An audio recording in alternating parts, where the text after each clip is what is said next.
మన ప్రభువును లోకరక్షకుడు అయిన యేసుక్రీస్తు ప్రభు వారి నామములో మీ అందరికీ నా శుభాభివందనాలు తెలియజేస్తున్నాను.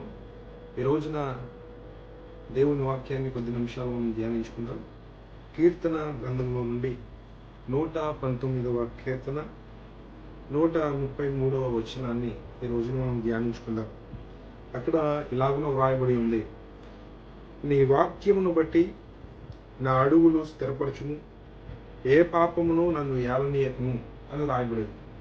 ప్రియ సహోదరి, ప్రియ సహోదరుడా, దేవుని వాక్యం వింటూ ఉన్నటువంటి ప్రియ చెల్లి, ప్రియ తమ్ముడు, ఈ రోజున దేవుని వాక్యాన్ని బట్టి క్రైస్తవుడు నడవవలసినటువంటి రోజు ఇది. దేవుని వాక్యాన్ని క్రైస్తవులు నిర్లక్ష్యం చేయడం వలన, దేవుని వాక్యాన్ని వినకపోవడం వలన అనేకమైనటువంటి ఆశీర్వాదములను ఈనాడు క్రైస్తవుడు కోల్పోతున్నాడు. అలాగనే అనేకమైనటువంటి భ్రష్టమైన విషయముల్లో క్రైస్తవులు పడిపోతుంది. కాబట్టి ఈరోజు అటువంటి ముఖ్యమైనటువంటి అంశాన్ని ఈరోజు మనం ధ్యానిస్తూ ఉన్నాం. వాక్యం అనేది చాలా ప్రాముఖ్యమైనటువంటిది.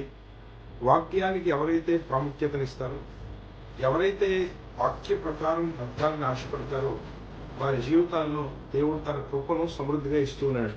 ఇక్కడ భక్తుడు మాట్లాడుతూ ఏమంటున్నాడంటే, నీ వాక్యమును బట్టి నా అడుగులు స్థిరపరచుము అని మాట్లాడతాడు. నీ వాక్యాన్ని బట్టి నా అడుగులు స్థిరపరచబడాలి అని కోరుకుంటుండే. అంటే వాక్య ప్రకారం నేను బ్రతకాలి, నేను వేసేటటువంటి ప్రతి అడుగు కూడా వాక్యముతో నేను వేయాలి, అంటే వాక్య పూర్వకమైనటువంటిదై ఉండాలి. నేను వేసేటటువంటి ప్రతి ప్రవర్తన, నేను మాట్లాడేటటువంటి ప్రతి మాట, నేను చూసేటటువంటి ప్రతి చూపు దేవుని యొక్క వాక్యానుసారమైనదైతే నేను స్థిరపరచబడతాను అని భక్తుడు భావిస్తూ దేవుని యొక్క సన్నిధిలో ఈ మాట చెప్తున్నాడు. వాక్యమును బట్టియే ఒక క్రైస్తవుని యొక్క అడుగులు స్థిరపరచబడుతూ ఉన్నాయని వాక్యం స్పష్టీకరిస్తుంది. ఇక్కడ క్రైస్తవుల యొక్క జీవితంలో, దేవుని నమ్మినటువంటి వారి జీవితంలో దేవుని వాక్యము ఏలుబడి చేయాలి. దేవుని వాక్యము క్రైస్తవులకు ఉపయోగపడాలి. వాక్యమునకే వారి జీవితంలో ప్రాముఖ్యత అనేది ఉండాలి. కానీ ఏమి ఏలుబడి చేస్తుంది? కొంతమంది జీవితాల్లో మనం చూస్తే పాపం అనేది అధికంగా వారి జీవితంలో ఏలుబడి చేస్తుంది. కొంతమంది జీవితాల్లో మనం చూస్తే వ్యసనము అనేటటువంటిది వారి జీవితాల్లో ఏలుబడి చేస్తుంది. అలాగనే ఒక్కొక్కరి జీవితంలో ఒక్కొక్క విషయం వారి జీవితాల్లో ఏలుబడి చేస్తూ ఉన్నాయి. ఇక్కడ భక్తుడు అంటున్నాడు, ఏ పాపమును కూడా నన్ను ఏలనీయకుము. అంటే పాపము అన్నప్పుడు లోక సంబంధమైనటువంటి ఏ అంశమైనా అది దేవుని యొక్క దృష్టికి, దేవుని యొక్క వాక్యము దృష్టికి అది పాపముగా ఎంచబడుతుంది. కనుక పాపము అని ఎంచుతున్నాడు. ఏ పాపమును నన్ను ఏలనీయకుము.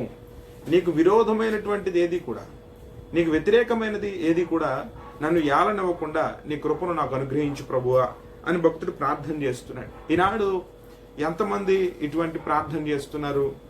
ఎంతమంది ఇటు రీతిగా వాక్య ప్రకారముగా నడవాలని కోరుకుంటున్నారు? మనం కోరుకుంటున్నావా? నిజంగా వాక్యం మన జీవితాల్లో ఏలుబడి చేయాలి అని నువ్వు భావిస్తున్నావా? నిజంగా భావించినట్లయితే ఆ వాక్య ప్రకారం నువ్వు బ్రతుకుతున్నావా? వాక్యంలో ఒక మాట ఉంది, చాలామంది నిజంగానే వాక్యం చెప్పబడుతున్నప్పుడు దేవుని వాక్యానికి లోబడరండి. లోబడకుండా వారి ఇష్టానుసారంగా బ్రతికి తర్వాత చాలా కాలం అయిపోయిన తర్వాత దేవుడు పరీక్షించి దేవుడు వారికి అవకాశం ఇచ్చి విడిచిపెట్టిన తర్వాత వారంటూ ఉంటారు ఏమిటంటే, నా దేవుడు నాకేం చేయలేదండి, నాకు ఎటువంటి అవకాశం ఇవ్వలేదని అంటూ ఉంటారు. కానీ నిజమైనటువంటి పరిస్థితి ఏమిటి అంటే, దేవుడు నిజంగానే వారికి అవకాశం ఇచ్చాడు, కానీ అవకాశాన్ని వారు సద్వినియోగపరచుకోలేదు. దేవుడు ఇచ్చినటువంటి కృపను వారు ఎప్పుడు కూడా గుర్తించలేదు. ఆ కృపను ఎప్పుడు కూడా నిరర్ధకం చేస్తూ వచ్చారు. దేవుడు ఇచ్చినటువంటి అవకాశం పోయిన తర్వాత వారు ఇప్పుడు బాధపడుతున్నారు ఏమిటంటే, అయ్యో అయ్యో అని దేవుని యొక్క సన్నిధిలో రోదన పెడుతున్నారు. ఇంకా దేవుని నిందించడానికి ప్రయత్నం చేస్తున్నారు. ఈనాడు చాలా మంది పరిస్థితి ఇటువంటిదే. దేవుని వాక్యంలో ప్రభులు వారు ఉపమాన రీతిగా మాట్లాడుతూ వచ్చారు. నిజంగానే ఆ యొక్క ఉపమానంలో మనం చూస్తాం, దివిటీలు పట్టుకుని కన్యకలు ప్రభు యొక్క రాక కొరకు సిద్ధపడుతూ ఉన్నారు.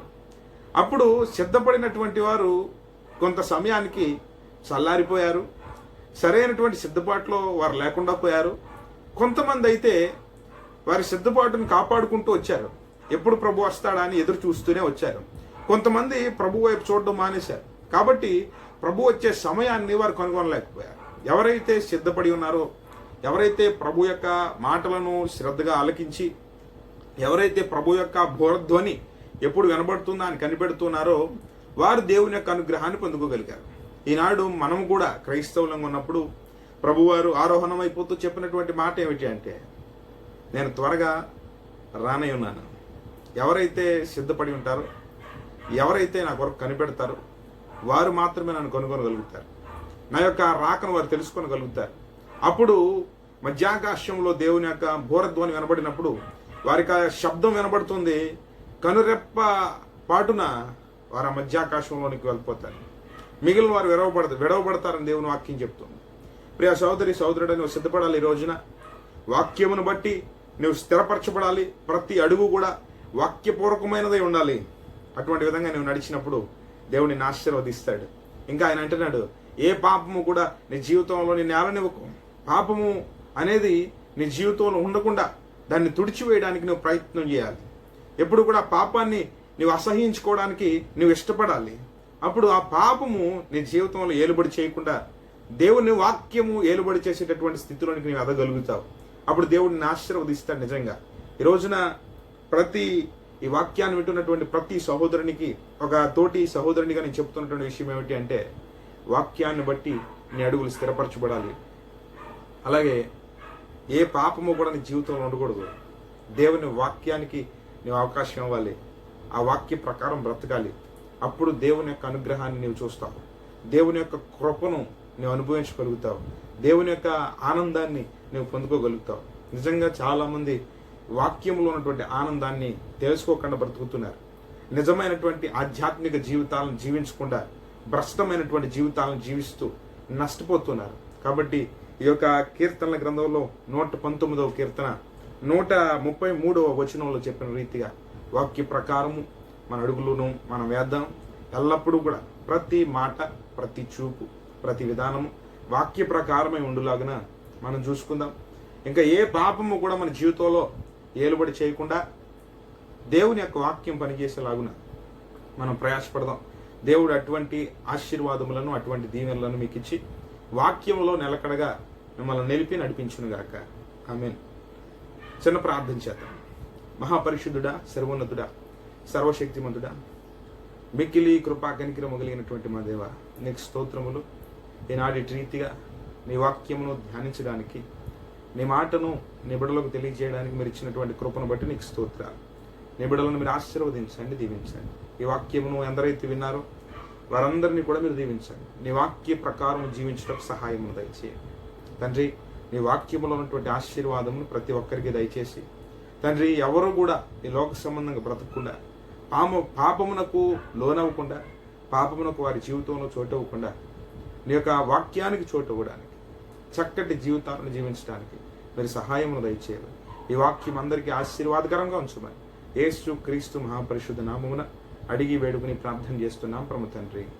ఆమేన్.